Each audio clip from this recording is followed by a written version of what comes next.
In this video, I'm going to show you how you can make a Ubisoft account.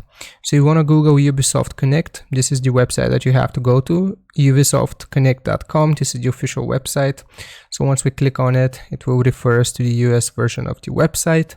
And now we have to click on our profile icon right here in the top right corner. So this should pop up.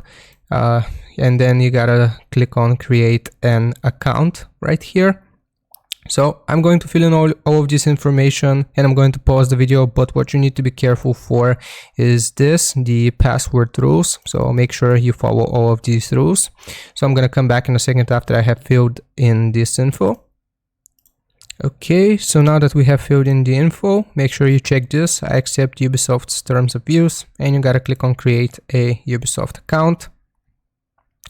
So now it will send us a verification email. So we just gotta verify the code. I'm gonna come back in a second.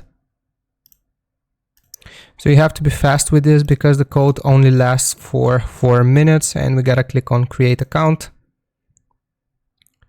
And that's it. As you can see, now we have an account on Ubisoft. So hope this was helpful. Don't forget to like and sub, and I'll see you next time.